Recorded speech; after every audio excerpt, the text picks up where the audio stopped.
Salut tout le monde et bienvenue sur la chaîne My Doctor 3D. Bonjour Doc, comment ça va? Bonjour Jace. Vous allez bien? Bien, moi je vais bien, tout va bien, ça commence déjà bien.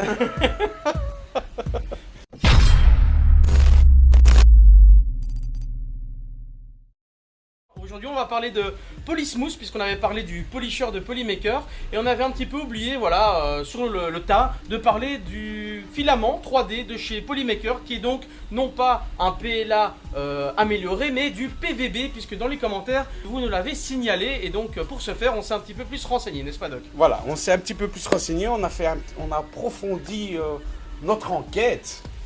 Et nos recherches, oui bien sûr, hein, pour pouvoir soigner au mieux nos patients de l'univers de la 3D. Voilà, exactement.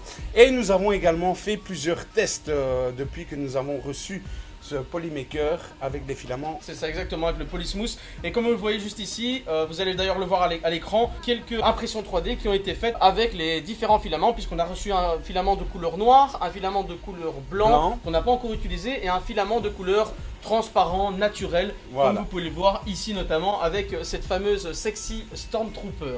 Oui, j'ai voulu faire un petit peu dans le coquin, on va dire, pour dire de faire plaisir un peu à tout le monde. Non, c'est pas vrai, c'est juste pour les vues. Donc voilà, ici hier soir, j'ai passé mon temps à imprimer cette jolie Stormtrooper sexy. Et entre autres, dans le courant du mois, j'ai passé mon temps à imprimer d'autres pièces. Ça a été notre première pièce, comme tu as pu voir, Jace, notre série limitée de Cupid. C'est exactement, Mugman qui a d'ailleurs été passé sous le polisher. Il est passé sous le polisher. On avait poncé légèrement avant, puis nous l'avons mis dans le polisher. Et après, nous avons mis un surfaceur. Je n'ai plus eu besoin de poncer. Et puis, nous avons appliqué les couleurs, bien sûr. Ça, c'était la première étape. Et après, je me suis dit, pourquoi pas faire des choses et des pièces un peu plus grandes, extraordinaires. Donc, je me suis dit, pourquoi pas faire les Nike de Retour vers le futur. Oui, les fameuses chaussures de Marty McFly que vous voyez là sur la vidéo. Où là, j'ai poncé légèrement juste pour enlever les petits filaments en surplus. Oui, les impuretés quoi. Les impuretés. Un peu comme la peau. Voilà, exactement comme moi ici. Pour le moment, je ne suis pas rasé et j'ai un peu d'acné. Donc, avec ça, on essaie de faire ce qu'on peut. On ne peut pas tout le temps être beau. Donc, je les ai imprimés et puis je les ai passés dans le polisher. Et j'ai eu un résultat tout à fait nickel que vous verrez en gros plan tout à l'heure. Et puis, j'ai remis tout simplement un surfaceur. Encore une fois, un surfaceur, et le meilleur ami de l'homme. J'ai peint, simplement. Meilleur ami du doc. Simplement, mon ami, j'ai peint. Et là, sur ma droite à moi, sur votre gauche à vous, vous pouvez voir une nouvelle création qui est en train de se réaliser, qui va bientôt être finie, je pense, d'ici 1 heure ou 2. Avec notamment le Polysmooth transparent, pour une fois qu'on a utilisé comme la Sexy Stormtrooper. Alors, la question que tout le monde se pose, Doc, c'est en quoi ce filament se démarque un petit peu des PLA habituels qu'on a l'habitude de toucher dans l'univers, ici dans le cabinet? Tout simplement, c'est que j'ai utilisé des PLA tout à fait normaux et j'ai utilisé ce PVB, tout à fait, bien sûr, qui pour moi, après nombreux tests, me semble plus facile à poncer. Légèrement, il faut poncer juste léger, il ne faut pas passer son temps pendant 3 heures. Voilà, c'est un gain de temps. Du fait qu'il est un petit peu plus sensible. Et beaucoup de gens sur la première vidéo marquaient que c'était allez, on va dire un filament plus léger et moins solide. Pour moi, il est plus facile à poncer, mais il est exactement le même que l'autre. Parce qu'il faut bien savoir qu'il y a des étapes à respecter. Maintenant, si vous imprimez une pièce en filament et que vous ne mettez pas assez de remplissage de votre pièce, forcément, votre pièce est beaucoup plus fragile. C'est ça, exactement. Voilà. Maintenant, c'est vrai, il faut augmenter un petit peu la densité de remplissage. Moi, généralement, sur mon Anycubi, je mets du 20%. C'est vrai que je mets un peu plus, je mets 25% pour être bien. La pièce est aussi résistante qu'un PLA normal. Et l'avantage, c'est qu'on le ponce plus facilement. On le passe dans le polisher. Et on a un résultat tout à fait nickel qui est prêt à être verni. Si on veut vernir et qu'on n'a pas envie de passer son temps à mettre plein de couleurs, comme moi, parce que moi j'aime bien le post-travail. J'aime bien fignoler mes pièces, donner une âme un peu à la pièce que de prendre un filament de couleur et d'imprimer cette pièce de cette manière. Oui, c'est ça, brute. de la Voilà. laisser brute. J'aime bien faire vivre une pièce. Maintenant, il y a certaines pièces qu'on peut les laisser comme ça, comme vous voyez ici, la Stand Trooper, on peut la laisser comme ça. Mais il y a une petite caractéristique sur ce filament. Intéressant, tout à fait. Très intéressante, parce qu'au début, beaucoup de gens me disaient, oui, mais le filament, est-ce que ça est exactement 1 kg ici et là? Alors j'ai fait un test. Le pack est une bobine de 1 kg. C'est ça. Donc on a reçu 3 packs de 1 kg, donc du noir, du blanc et du transparent. Pour rappel, merci d'ailleurs à Polymaker de nous avoir envoyé la machine, en plus des filaments qui nous ont permis de faire nos différents tests et nos différentes recherches au sein même du cabinet. Voilà. Alors j'ai voulu faire le test, j'ai complètement utilisé une bobine complète.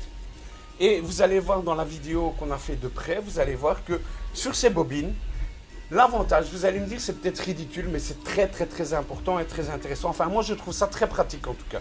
C'est que ils ont collé des autocollants avec un indicateur.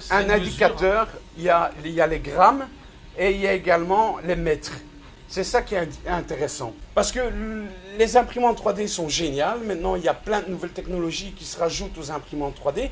Mais ils n'ont pas encore inventé. D'ailleurs, à tous les créateurs d'imprimantes 3D, écoutez bien ce que je vais vous dire. Vous n'avez pas encore inventé un compteur qui vous permet de voir le nombre de mètres de filaments que vous avez. Parce que généralement, les constructeurs, quand ils vous donnent une bobine d'1 kg, ils vous mettent également le nombre de mètres. Donc, quand vous imprimez une pièce et que vous ne savez pas s'il va vous rester assez de filaments, vous êtes un peu emmerdé de lancer la pièce. Est-ce qu'il m'en reste assez ou pas? Donc, si par exemple vous avez une pièce de 164 grammes à imprimer, ben, vous prenez votre bobine, vous la pesez, en laissant bien sûr connecté dans votre imprimante. Il ne faut pas à chaque fois l'enlever de l'extrudeur ici et là. Prenez une petite balance comme moi ici qui est un petit peu vécue. Hein. Et moi, ce que je fais, je prends ma bobine, je la pose à côté de mon imprimante. Je vois le poids, vu que je sais le poids de base de la bobine complète, je sais me dire il reste 442 grammes, moins 222 grammes, il me reste 200 grammes approximativement pour imprimer. Donc généralement, vous pouvez imprimer une pièce de 180 grammes pour être sûr, même 190 grammes. Petite question donc justement pour les personnes un peu plus novices, un petit peu comme moi, les assistants un petit peu comme moi, qui se disent tiens, PLA, PVB, il y a certainement des configurations à faire. Est-ce qu'il y a eu des changements que vous avez dû faire sur Cura par exemple ou sur les différents logiciels au niveau de la température notamment? Est-ce qu'il y a un petit changement de ce côté-là? Écoutez, moi c'est pas compliqué. Sur mon Anycubi, j'ai trouvé un réglage qui me semble plus ou moins parfait. Dans ma première vidéo, quand beaucoup de gens ont vu ma vidéo et les posts que je poste sur Instagram, vous pourrez voir les différentes créations que je fais.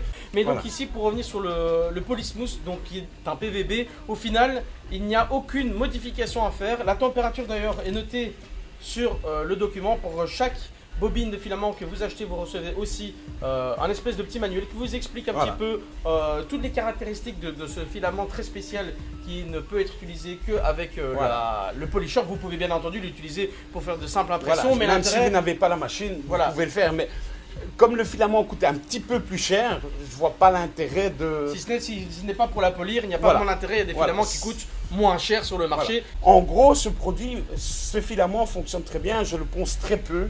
Je le passe à la machine, je mets sur facière et puis je peins. Basta. Pour faire la publicité de ce filament, il faut savoir que vous avez 12 coloris différents, qu'il y a deux types de diamètres. Vous pouvez prendre du 1,75 mm ou du 2,85 mm pour les bobines un petit peu plus grosses. La température reste la même, c'est entre 210 et 230 degrés. Moi je mets 210. Voilà. Mais c'est à peu près comme tous les filaments, tous les PLA que vous pouvez acheter, que vous pouvez trouver sur le marché. Et puis en vitesse de recommandation, on passe de 40 à 90 mm par seconde. Voilà. Donc, voilà. Voilà, nous vous remercions. N'oubliez pas de nous suivre sur Instagram, sur Facebook, sur YouTube. Lâchez un petit Exactement, Jace. Le Facebook Silvermaker Cosplay, Instagram MyDoctor3D. Et surtout, n'oubliez pas d'activer la petite cloche pour ne rien louper des prochaines vidéos. Et partagez et abonnez-vous. Merci. C'est fini. On l'a bien fait cette fois-ci. Ça va. Il y a quelques petits cafouillages, mais tu comprends. Hein.